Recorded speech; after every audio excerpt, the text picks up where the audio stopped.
Good morning. We're just waiting for attendees to start dripping in. I can see a few people starting to come. Here we go, starting to fill up now. So good morning, everybody. I'm Ross Palmer. I am a Senior Tax Manager at St Vincent. I will pass you over in a moment to Farrah for the presentation. But while we're still waiting for people to come in, I'll just go through some of the logistics. So it's been a while since we've run one of these webinars. So we are recording the session, so it will be available afterwards. We'll send the details around for that afterwards. If you have any questions for Farrah while the presentation is going, please feel free to put those in the Q&A. Otherwise, if you've got any technical issues, you can't hear us or can't see or anything like that, please feel free to put those in the chat, just so we've got the two divided up. Otherwise, then I'll just pass over to Farrah. So give her a bit of an introduction first.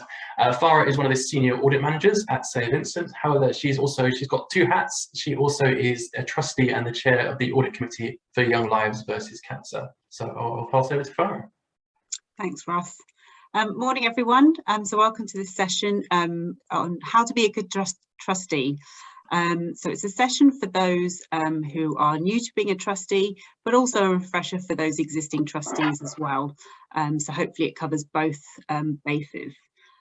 This is the first in our autumn programme seminars at St Vincent, running through to early December. So do look out for those as well. They're covering a range of topics around tax, risk management, governance code, which we'll come back to in this session as well. So do keep a lookout for those and sign up to those in the next few weeks. So why is this a good session to have now? Well, I'm sure and all of you are aware that the sector is in a backdrop of increased regulation. You have the Charity Commission, you have the fundraising regulator, lots of HMRC things to deal with, although, you know, there's this myth that charities don't need to worry about tax. That's absolutely not true, and Ross will attest to that. You know, the ICO, the Information Commissioner, and various things with GDPR and all those sorts of things. And then the new things coming out more recently. So we've had the update to the governance code that's brought in about two sort of new branches of the governance code, code of ethics issued by NCBO recently, digital codes of practice, charity tax commission, papers and regulations, so scrutiny from everywhere in all directions, and you know, lots of attention from the media and stories coming out sort of every week around charities and their practices. So really not a challenging time, I would say, for being a trustee, and that's all before we've even talked about COVID and the impact of COVID on your charitable activities and operations. So a lot going on. So there's a lot on the shoulders of trustees and charities to do the best they can do. But ultimately, the aim of being a trustee is the same, whichever way you look at it and whatever the circumstances. How can you support your charity to deliver its charitable purpose in the most effective way? That's always what we're coming back to. So how this session is going to run a little bit. So just a few things that we're going to touch on during the next 45 minutes before we stop for questions. So what we're going to start off with is a bit odd. We're not going to start off with the technical. We're going to start off with more of the sort of softer side, the behaviour and relationships aspect, because that's really important to doing everything else. So we're going to talk a little bit about that. We are going to talk about the technical issues, so really we're going to follow the guidance that's CC3, the Charity Commission guidance, step by step. We're going to go into each of those key elements in a bit of detail so that you're aware of the legal responsibilities of being a trustee. We're going to talk a little bit about meetings and how they should run, how to get the best out of meetings and what the framework should be, because actually in terms of the time you're giving, probably the bulk of the time is attendance at board meetings. So it's really important that those run effectively and are designed to deliver the right outcomes. Then getting on board, so you know, what are the key things as a new trustee you should be doing and thinking about to get yourself ingratiated into the charity, and understanding all the key issues and being able to you know, input the best of your to the best of your abilities. And then along the way we'll have like signposts to further reading. There's lots of further reading you can do.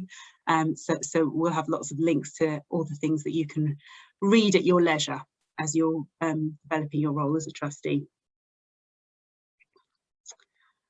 So this is a little bit of research, this is called Hierarchy of Governments and Government Improvement. So it was a bit of research done about 5 years ago by Compass Partnership Cass Business School.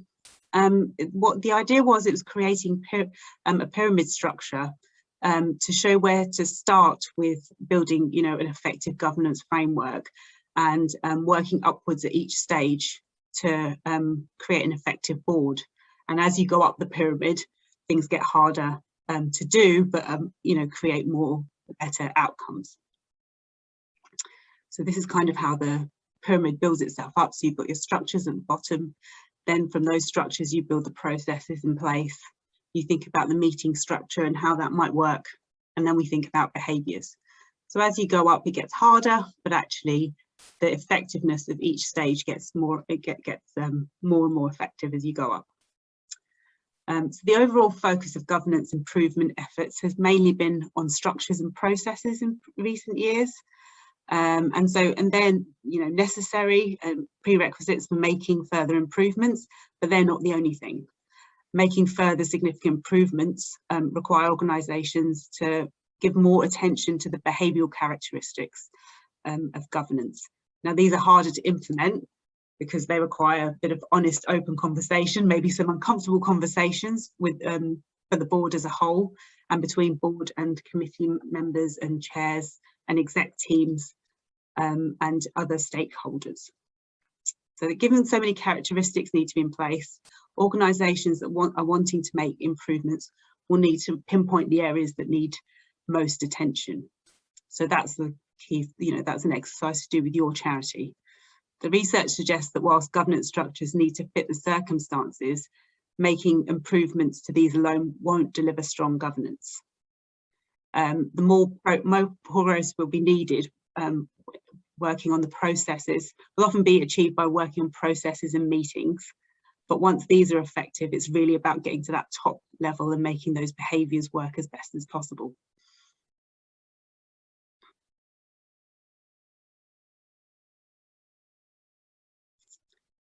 So yeah, so that sort of last bit is there, increasing gain from making improvements. Next, we've got this matrix that we quite like. If you've seen St Vincent sessions before, we quite like a good matrix, and obviously it's always, we want to be at the top right hand corner of the matrix. So this is just to illustrate sort of the behaviours of the board and thinking about what sort of mindset you go into. So that the idea is that we provide a lot of support to the charity and to the exec team to do the best that they can do, but actually we have to be challenging as well. And actually, you know, it's that critical friend approach. We always think of that as auditors. Actually, we just think of, you know, having a good relationship and building that relationship so that we can actually provide good high challenge in a sort of constructive way. And that's the same with board members and the rest of the charity. Actually, if you provide a good level of support, you've got the framework there to provide good challenge. And if you can do both, then you can get the most out of your exec team and you know, make sure we're going back to the basics, delivering on your charitable objectives as best as you can. What you don't want is the high support and low challenge part, or even, you know, the low support. It's important to be supportive of your charity and your exec team who are working with you and working for you. So this is quite a good model about the different sort of behaviours and sort of attitudes that trustees should go into their role with. This was by Julia Unwin back in 2018, and obviously some are sort of more prevalent than others. So we've talked a little bit about support in the last slide. So important to provide support in the right areas, and that's support at various different levels. So that could be support amongst your own board members, that you're acting collectively and providing each other with support. It might be it might be support for your exec team, you know, supporting them in trying to get the strategic aims and the objects met for the charity. It might also be at an individual level. So sometimes a board member can be effective at providing an individual with support. So whether that's a fellow board member who's trying to get something changed or wanting to implement some sort of conversation or discussion, or it might be a member of the exec team who needs particular support in a certain area. So it's just that general sort of air and attitude of supportive nature is really important to have. Stretch, again, we talked about that a little bit in the last slide, so that's providing the right level of challenge and pushing the charity to do better. You know, for example, the charity does this activity really well and this one's not performing so well. Can we use the same sorts of ideas and thoughts and mechanisms that make this activity work well in this other area? Are there some things more that we should be doing different? Are there things that we should be doing things radically differently? So actually making those conversations and suggestions, making room for those conversations to say, how can we really stretch ourselves rather than doing what we're doing? If we're doing what we're doing and we're doing it well, and it's providing the best for our beneficiaries, then that's fine. It's not stretch for the sake of stretch, but if actually we could be doing things better, that's something that trustees should drive. So stewardship, you know, we're looking after the charity as a whole. That means looking after this charity's assets, looking after charity's employees, making sure that, you know, we're covering all the legal basis. So that stewardship role is really important. You know, we're the ambassadors for the charity, and we're looking after the charity's reputation as well. So that's a really key mindset to have, that we are stewards of our various charities. Strategy and sort of driving the strategic aims of the charity. That's really, you know, one of the key things that trustees should do. And we'll come back to sort of the level of involvement of a trustee a bit later on. But, you know, looking at those strategic aims, overarching strategic aims, and really driving that strategy and making sure we're keeping towards those strategic aims, deciding on them and then keep sticking to them. That's, you know, what the charity and the trustees should be doing, and making sure that they're keeping an eye on throughout the cycle of the charity's life. And scrutiny, so that comes back to that challenge piece as well. You know, are we asking the right questions in a constructive way? You know, really reviewing the information that we're given in a detailed way, asking for more information if we need it, and advising on different courses of action where we feel that's necessary. So how does that work from a practical point of view? We talked about the sort of behaviours and the mindsets, but what does that mean? You know, how do we apply that in a practical sense? You know, we'll go through these, but hopefully they're relatively straightforward and you understand what that means. But, you know, being prepared, that's so important. You know, we turn up at trustee meetings once a quarter or whatever it might be, maybe even more in the past 18 months. I know I certainly have. But it's important to be prepared for those meetings. It's not good enough to walk into those meetings having not read the papers and not understanding what's going on. Actually, that preparation is really important. And, you know, being realistic about when you can prepare. As probably most of you are like me, we have a full-time job that we're working to, and the trusteeship is outside of that. So it's often hard to find the right time, but actually it's important that when you take on this role, you find the time to prepare properly, attend the meetings and be at your best. Building relationships. So again, really important, especially when, you know, when you start off, just building those relationships between other members of the board. So getting to know them a little bit where you can, having that room to do that. It's been a bit more difficult, I think, over, you know, virtual meetings to really have that time to sort of relax and actually just get to know people. In one sense, you know, probably meetings have been more frequent, so that's helped you to see people more often. But actually, with those face-to-face meetings, sometimes there was a bit more time to get to know each other and have a bit of a conversation while you're making a cup of tea or something.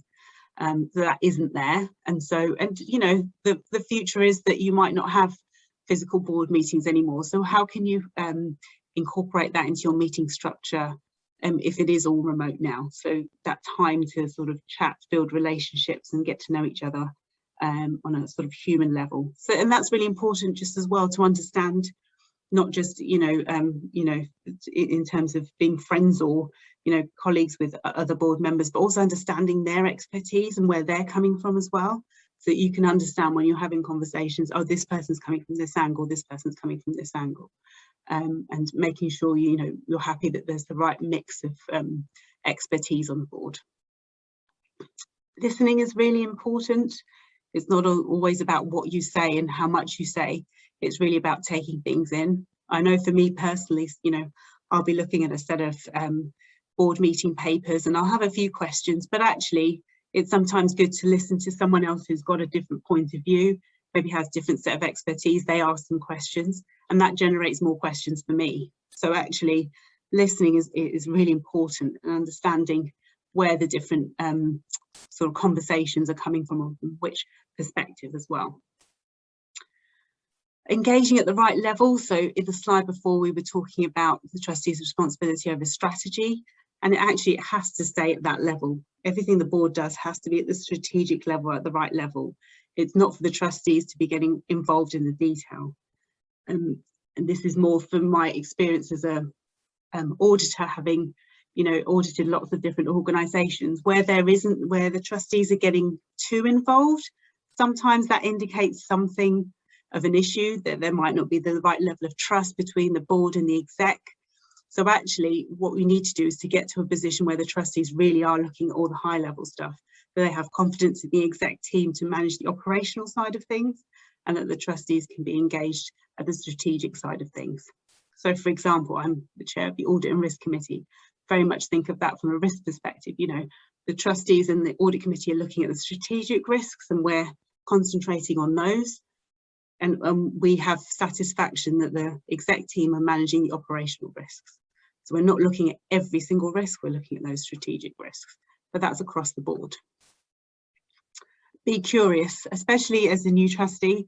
That's the opportunity to ask the inverted commas stupid questions. There are no stupid questions, but actually, even if you think they're stupid, ask them, because you need to know it's not good. It's not useful to anyone if you're sitting there thinking, I don't really understand what's going on, and you're not able to ask. Be curious. I think one of the things is the language, the internal language of an organisation. That's really hard to get a sense of straight away. You could be reading all this stuff and there's lots of sort of internal jargon and language and you have no idea what it means. It's fine to ask the question.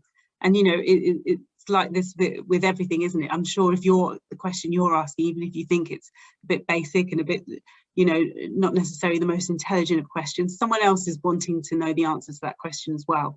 So be curious, ask all the questions you want to ask, and get, so that you're comfortable, you understand the organisation and how it works. And last but not very much not least, you've got to love it. I mean, we give our time voluntarily to do this, the vast majority of us.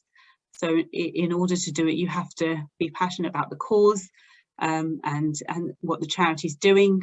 Otherwise, how are you going to bring your best if you're not invested in what the charity is trying to achieve? So we're coming on to a little bit more about the technical side of things. So we're going to have a look at CC3 and Charity Commission guidance and the essential trustee, and break down some of that. But the Charity Commission sort of gives this definition for what trustees should do and what their duties are. So, in essence, it's a clear, legal responsibility that the trustees have. It's important to give your proper time and attention to do your job well, and you must do your best. So it's not about being perfect, it's about making sure you're doing your best with the information that you have at the time and making the right decisions. So that's really important. You can't be perfect, but you need to have made the best decisions that you can with the information that you have. Okay, so on to CC3. So hopefully you're all aware of this, or if you're having your induction, hopefully this is part of the reading of your induction. So this sort of talks about the musts and the shoulds for most charities. So not everything in CC3 is going to be appropriate for your organisation to do, depending on the size and nature of it. But you should take it all on board and decide, that obviously you have to do the musts, and the shoulds will be depending on what's proportionate for your charity to do. So we're just going to cover some of the key elements here in the jigsaw. Okay, so complying with your governing documents and law.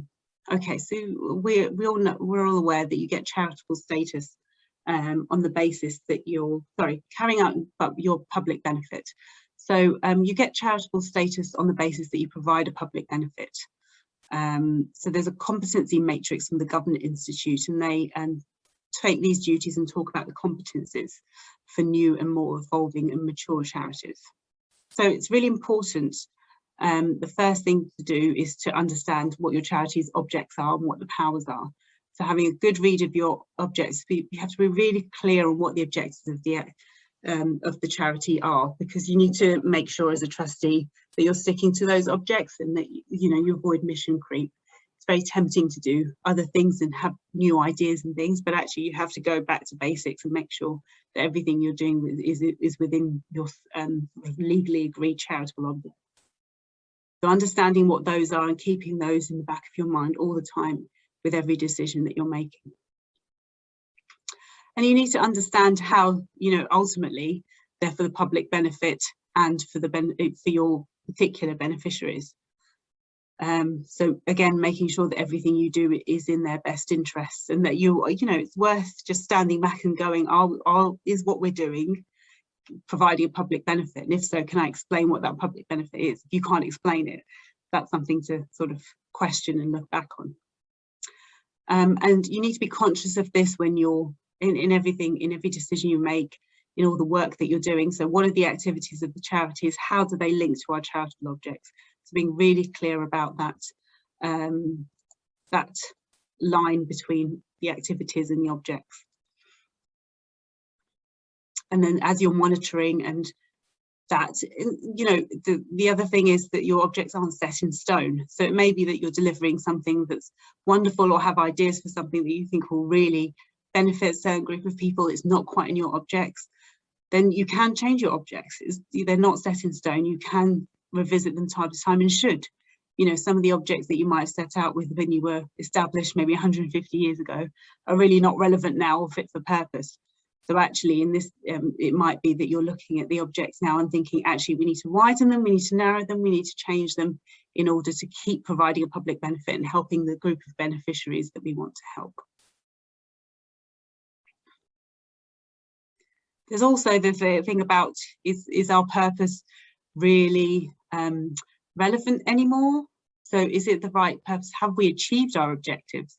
Have we achieved our charity's objectives? In the end, I think every charity wants to be in a position to say, we no longer need to exist, because actually our beneficiaries are served. We don't have to support them anymore, because there is a framework in, I don't know whether it's government, whether it's in society as a whole, that supports these people in a much better way, and actually we're not needed. It's okay to say that. It's an achievement if your charity's done what it can do, and sort of achieved its objectives. Does it need to stop? Does it need to wind up?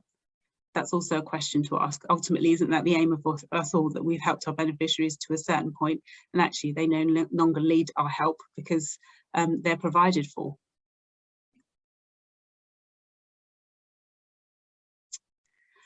So you have your charitable objects, but you also have your governing documents, so your articles of association,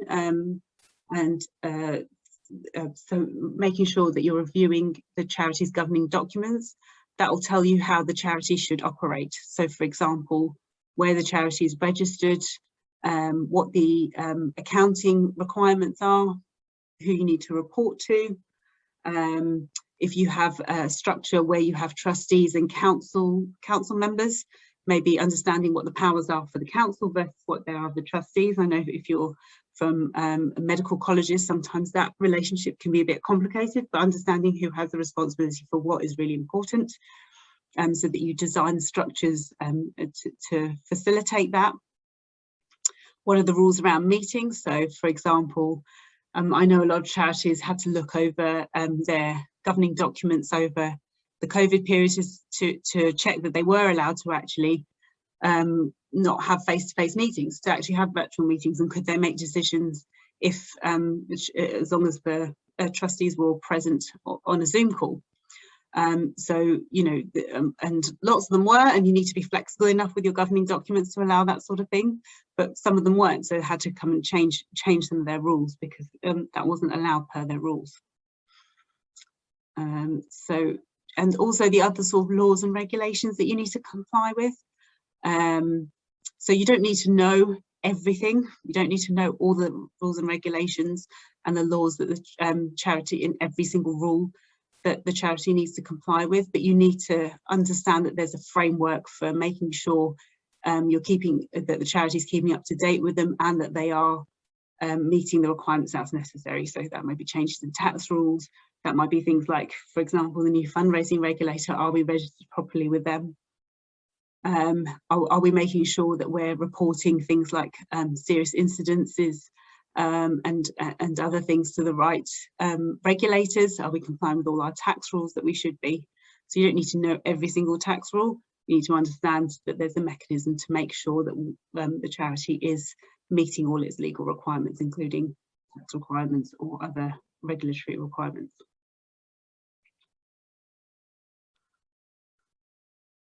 So it's important to always act in the best interest of the charity. That may seem obvious, but actually, you know, we have to keep reminding ourselves that what we're doing is acting in the best interest of the charity at all times. So understanding, you know, the charity's interests, obviously, so going back to the objects and what you know, making sure everything we're doing is furthering the cause of our beneficiaries. So when we're making decisions, we have to be really clear about our decision-making process. There needs to be the right sort of delegated authority. The decisions need to be made at the right level. So some delegated authority will be given to perhaps different committees, and also the chief exec will be given powers, and the exec team will be given certain powers, but the trustees need to be making the most important decisions and the most strategic decisions. And that framework needs to be clear and documented and understood by all. Dealing with conflicts of interest and conflicts of loyalty. So they will occur. There will be things that conflicts of interest. That doesn't necessarily mean that that's a bad thing. It just means you have to have acknowledged it, identified it, and managed it appropriately. So from a reputational point of view, but more importantly, from a charity's best interests. So that conflict of interest may, you know, may help the charity overall, and so that's okay. But actually, you know, you have to do the right thing about making the decisions, documenting all of your decisions as to why that conflict of interest is okay to be maintained, and how we're managing it internally. So conflicts of interest just need to be on the top of the agenda. It's also a reputational risk. You know, you need to be seen to be doing the right thing and maintaining that independence, and being clear that the trustees are acting in the best interest of the charity at all times. Payments to and other benefits to trustees. So the vast majority of trustees are volunteers that are not paid. It is, in some circumstances, allowable for trustees to be paid, but you have to get special permission for that. And in order to get that special permission, you have to have documented why, again, that's in the best interest of the charity, why that's needed and why that's appropriate. But, you know, obviously the vast majority of us are not paid.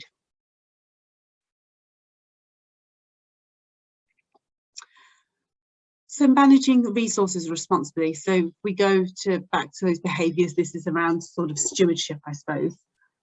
So yeah, so also known as duty of prudence.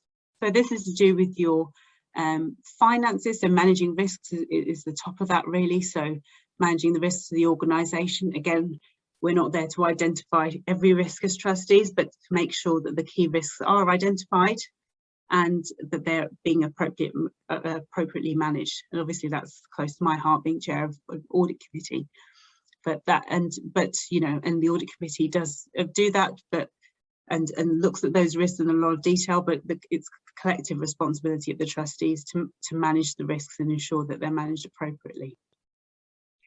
Obviously, the finances is a key part of that, you know, managing the resources part of things, so budgeting and reviewing the financial position of the charity. That's something that the trustees need to have awareness of, and they need to be approving each annual budget cycle. Getting the funds the charity needs. So how are we fundraising? How are we generating our income? Are we doing that responsibly? And are we getting enough income? So that comes back to the budgeting as well. We're doing it in the right way. There's also things around charities and their trading subsidiaries. So is there ways we can generate funds outside of our charitable activities? That's allowable, but we need to do that in the right way to manage the rules around tax and the rules around non-primary purpose trading within the charity. So we can be doing that, but we need to be doing that in the right way. Managing funds and keeping them safe. So are we protecting our assets? You know, do we have them in safe bank accounts? Is our cash safe and maintained properly? Do we have a treasury policy, you know, that looks at where we're placing our money and managing the risks around that? If you have property, that's a really important asset for any charity. So making the best use out of that asset is important. If you're thinking of buying property, making sure you're following the rules around buying properties, and if you need to take a loan to buy that property, again, there's certain rules from the Charity Commission that you have to follow. And also it's things like making sure that you're getting best price for the property that you're buying. Equally, if you're selling a property that you no longer need, making sure you're getting the best price for that property. And obviously we have a responsibility over staff and volunteers, making sure that their you know, welfare and safeguarding is at the top of our agenda.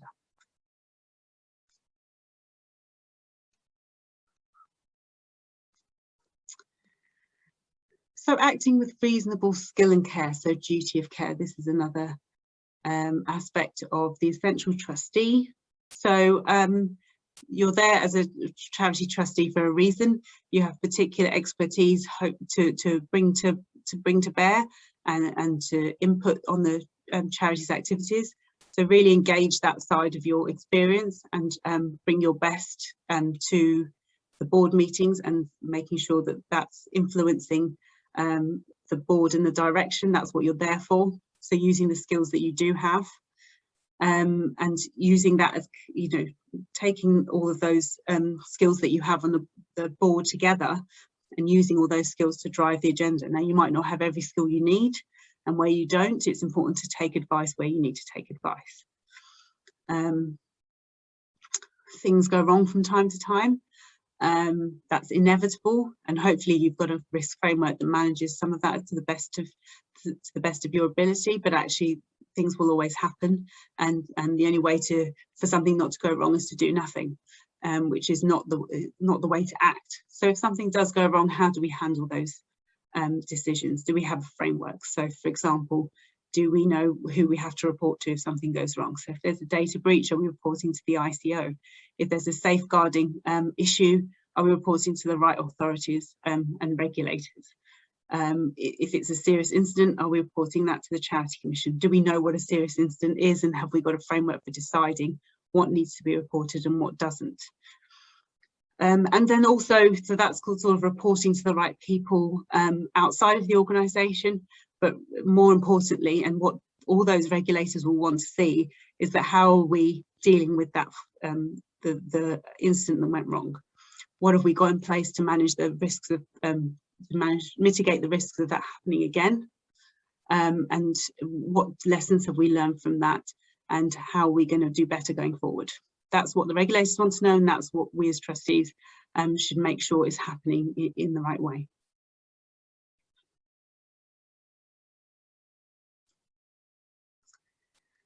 So as trustees, you know, it's ultimately our responsibility, and we are accountable. So accountable in different ways to the outside world. So, you know, from our perspective, we're thinking about the accounting requirements. So most likely you will have to file a set of accounts, and depending on the size of your charity, you will have to have an audit. You will have to have those accounts audited and prepare an annual report and submit that. And that is, as well as being a sort of legal document that needs to be audited, is also, you know, available to the wider public. So that document is what your stakeholders see. That's usually the only sort of information they see about your finances and maybe your activities alongside your website and any impact reports you do. So making sure that that's the best document it can be for the right audience, for your stakeholders, for your beneficiaries, whoever else is looking at those. And ultimately, you know, it's the board responsibility to sign those off and approve those accounts. And it's also about trustees and delegation. So again, we've talked a bit about it in a couple of areas around appropriate decision making. There are some trustees, there are some decisions that trustees have to make that they can't delegate to other parties. For example, the approval of the financial statements and accounts, that's got to be collectively decided on by the trustees. The budget for the year, again, something the trustees should decide on collectively. Other things, you know, the overall strategy, that's not something that can be decided by any one person. That's got to be collectively the board as a whole. However, there are some things you can delegate either to other subcommittees or to the exec team to do, but it's about getting that very clear, those delegation of authorities very clear, and making sure that the decisions are happening at the right level. So the trustees are getting the balance right of doing the strategic big issue items, and they're deciding on those, and that actually the appropriate things are delegated down to exec level or committee level.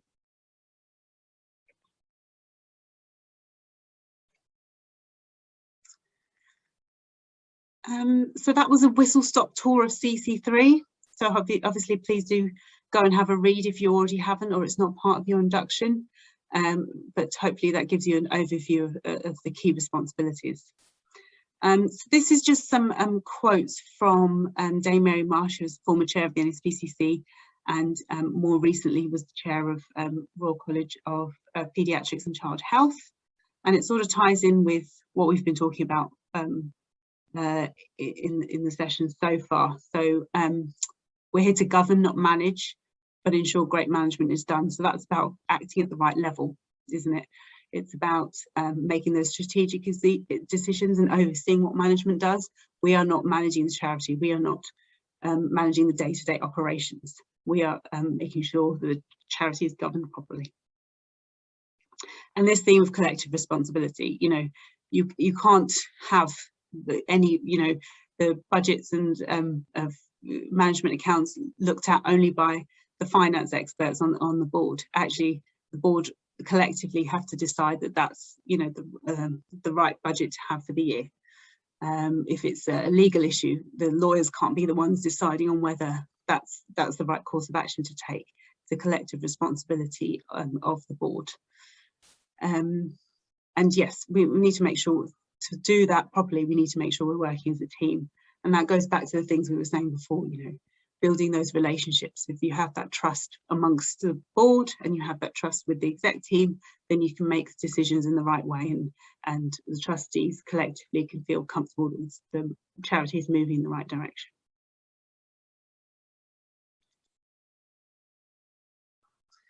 So translating into what you do.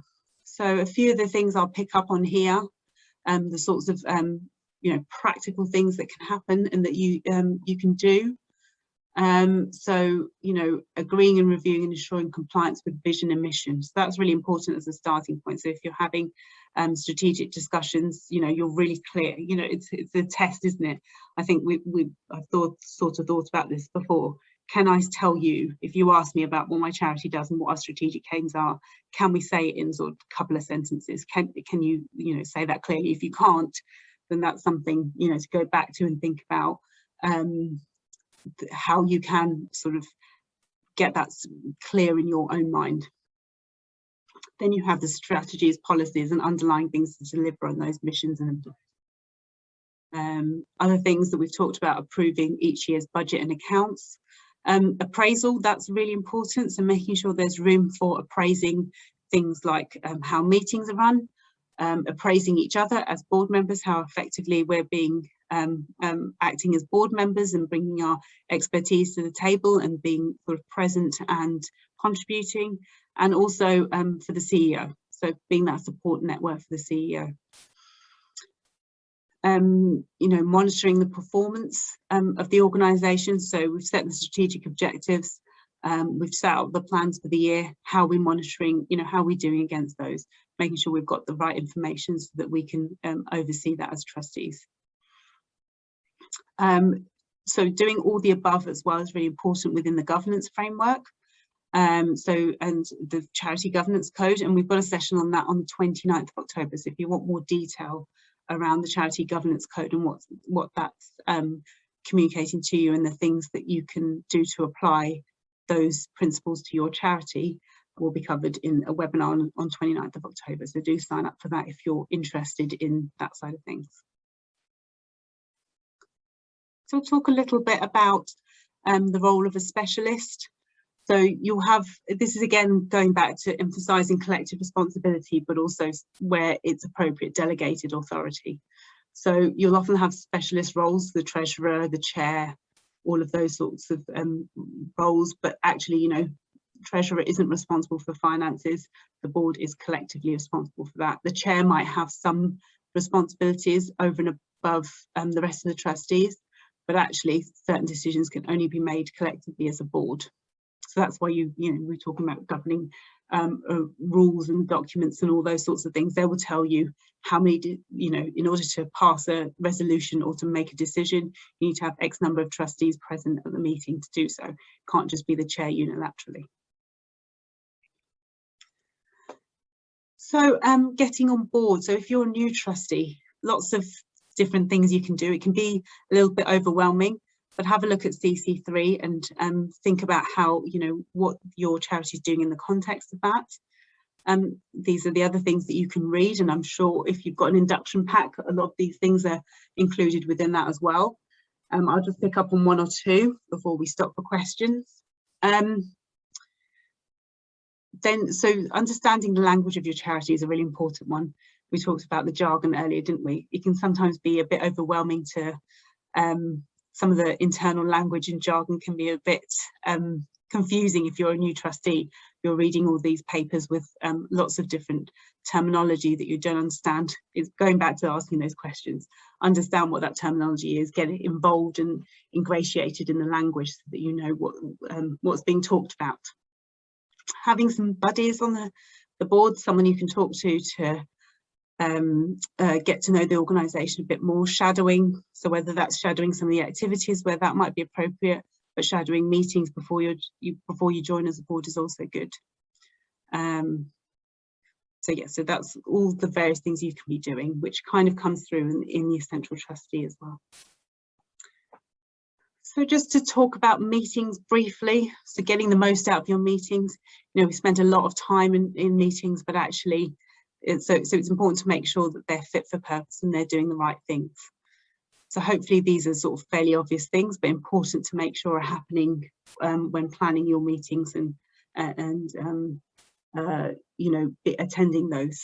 So making sure papers are circulated enough in advance, so there's adequate time for the meetings, making sure the minutes are good, making sure the spread of the meetings are correct, and that there's an annual cycle so that you're covering the right things at the right time, making sure that they coincide with any subcommittee meetings in a sensible way. And informal time, we talked about informal time before, didn't we? Making sure that there's enough time to get to know each other and just to talk about the issues in a bit more depth.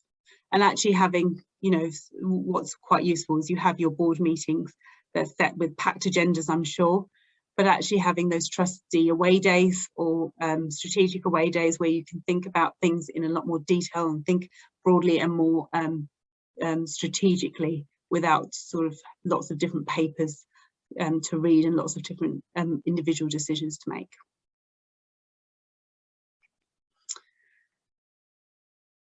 So I'm going to pause here for questions. And then do remind me, hopefully I will remember just to go back to some of the signposts to some of the reading that you can do before we finish. So Ross, do remind me if I don't do that, if I forget to do that. I'll do the signpostings and things. And if anyone has any questions after this session, then please do feel free to email and I'll get back to you with that. Okay, all right, I'll go back to signposting the rest of the reading material.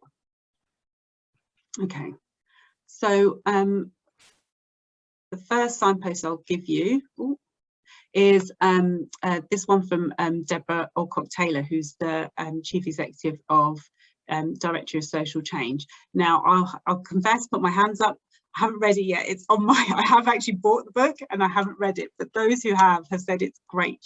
So it's definitely got to be on my reading list in the next couple of months.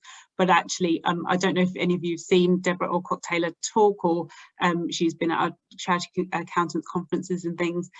She really says it, you know, she doesn't beat about the bush. So she's going to have really practical, pragmatic ideas in there. And I know people who've read it have really enjoyed it. Certainly people at SV who've read it have really found it useful. So if you want some reading, and I'm sure she's got a good sense of humour as well about her, so I'm sure there'll be some things to some humorous things in that book as well. So it should be a good read, and once I have read it, I'll be able to talk more about it. But I think that is recommended by quite a lot of people. Some of the other things, so where we talked about the competency matrix, the Charity Governance Code, and as I say, if you want to know more details about the Charity Governance Code, we have a session on the 29th of October, so I'd recommend that you sign up for that one. And then Sarah Vincent has got a whole load of free guides for you to take. I think Honorary Treasury Handbook you might have to pay for, but the others are free on our website, so Beyond Reserves, Rethinking Risk, Made Simple guides, and the Association of Chairs is another place to have a look for resources. And yes, those and guidance from the Charity Commission, because obviously they try and provide a lot of guidance to help trustees do the best that they can. And so here are a few links to some pertinent resources on the Charity Commission website that you might want to look at. Right. So these are my details, so if you've got any questions, or if you want to email me afterwards, please do, and I'll try and get back to you.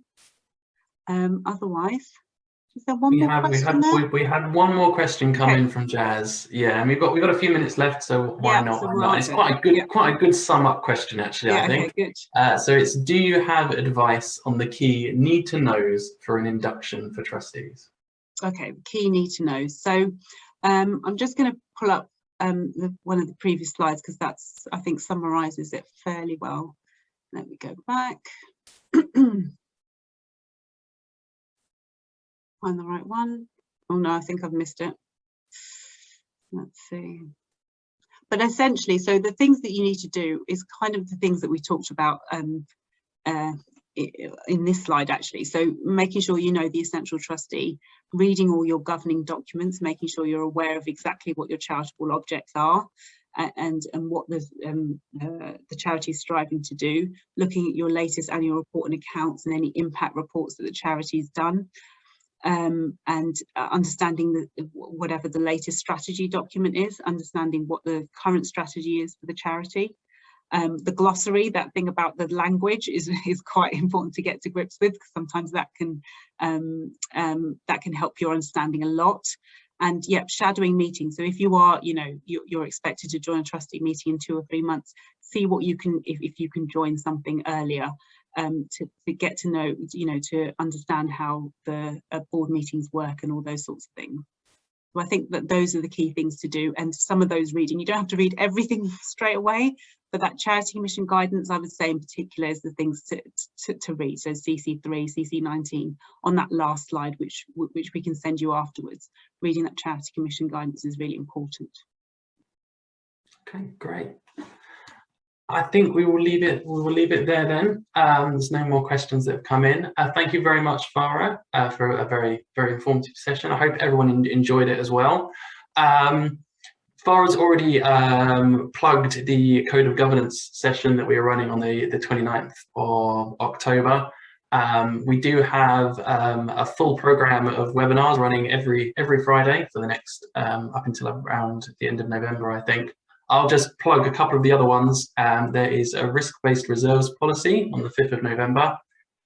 Reserves obviously a very topical issue in charities at the moment, particularly with the pandemic, and also there's intelligent risk management on the 19th of November, which are probably ones which are particularly more useful for trustees. But otherwise, we'll leave it there. Thank you very much all for attending. I hope you have a great rest of the day and a great weekend. Thanks, everyone. Bye. Bye.